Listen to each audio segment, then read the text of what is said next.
BSc first semester physics mechanics में हमने last lecture में डिस्कस किया था कि कंजर्वेटिव और नॉन कंजर्वेटिव फोर्स क्या होते हैं, और आज के इस क्लास में हम डिस्कस करेंगे कंजर्वेटिव फोर्स से रिलेटिव प्रॉब्लम्स के बारे में।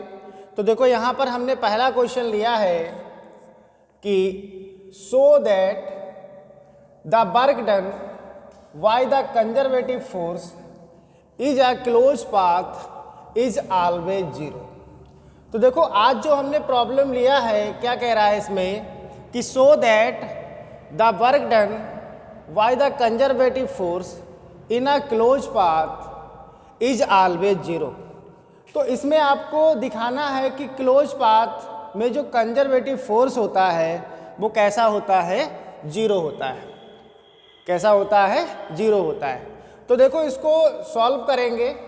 तो देखो मैंने क्या कहा कि माना किसी पार्टिकल के स्मॉल डिस्प्लेसमेंट डी आर के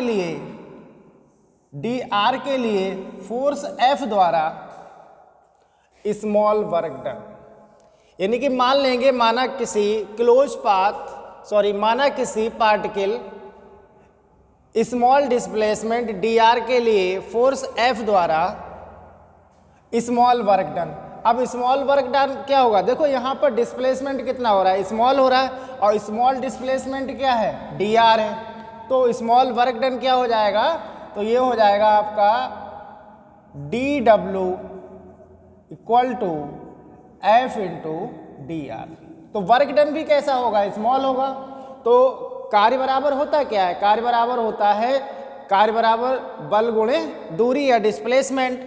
तो यहाँ पर देखो डी डब्ल्यू क्या है, ये स्मॉल वर्क डन है, एफ क्या है, इस पर फोर्स लग रहा है, और डी आर क्या है, इसका स्मॉल डिस्प्लेसमेंट है।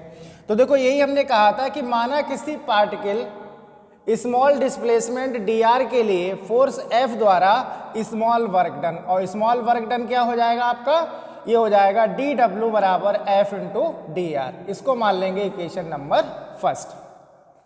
उसके बाद देखो क्या कह रहा है कि पाथ 1 के द्वारा ए से बी तक जाने में टोटल वर्क डन। यहाँ पर हमें सॉल्व क्या करना है, क्लोज पाथ के लिए करना है। तो देखो हम आपको बताएंगे कि जैसे हमारे पास 2 पॉइंट्स हैं ए और बी, 2 पॉइंट्स हैं। तो क्या कह रहा है, पाथ 1 के द्वारा ए से बी तक जाने में टोटल वर्क डन। तो मान लो वो ए से बी तक जाने में ये हमारा पाथ क्या हो जाएगा, ये पाथ 1 है। तो पाथ 1 के द्वारा ए से बी तक जाने में हमें क्या बताना है, टोटल वर्क डन बताना है। तो यहाँ पर आप निकालेंगे क्या, टोटल वर्क डन, आप W1 निकाल लीजिए, और ये हो जाएगा इंटीग्रेशन ए से बी। कहाँ पर जा रहा है वो, ए से बी पर जा रहा है पाथ 1 के द्वारा। ये क्या आ जाएगा, एफ इंटू डी आर। इसको मान लीजिएगा इक्वेशन नंबर 2। फिर क्या कह रहा है, एंड पाथ 2 के द्वारा बी से ए तक वापस आने में टोटल वर्क डन। अब क्या कर रहा है, पहले वो पाथ 1 के द्वारा ए से बी पर गया था, तब उसका टोटल वर्क डन क्या है, W1 बराबर ए से B F into D R. अब कह रहा है पाथ 2 के द्वारा बी से ए तक वापस आने में टोटल वर्क डन। अब वो बी से ए पर क्या हो रहा है, वापस आ रहा है, बी से ए पर क्या कर रहा है, वापस आ रहा है, और ये कौन सा पाथ है, पाथ 2 है। तब इसका देखो वर्क डन क्या हो जाएगा, तो ये हो जाएगा W2 इज इक्वल टू, ये आप दिखा दीजिए बी से ए, क्योंकि बी से ए पर आ रहा है, और एफ डॉट डी आर। ये कितना हो जाएगा, W2 बराबर बी से ए पर आ रहा है एफ डी आर। ये मान लीजिए इक्वेशन नंबर 2। तो देखो यहाँ पर क्या है, क्लोज पाथ बन गया। अब कहेंगे close path in a work done. अब हमें क्लोज पाथ में वर्क डन बताना है, तो हम क्या करेंगे, इक्वेशन 2 और 3 से यहाँ से टोटल वर्क डन निकाल लेंगे। तो ये आ जाएगा W equal to W1 plus W2। Equation 1 से और 2 और 3 से W1 और W2 की इसमें वैल्यू पुट कर देंगे, तो आप लिखेंगे देन बाई इक्वेशन 2 एंड 3। तो 2 और 3 से इक्वेशन 2 एंड 3 से क्या करेंगे, इसकी W1 और W2 की इसमें वैल्यू पुट कर देंगे, तब क्या आ जाएगा, देन ये आ जाएगा W इक्वल टू W1 कितना है, पहले क्या कर रहा है वो A से B पर जा रहा है, तब उसका वर्क डन कितना है, ये हो जाएगा, और फिर वो B से A पर वापस आ रहा है, तब उसका वर्क डन क्या है, V से A F डॉट dr।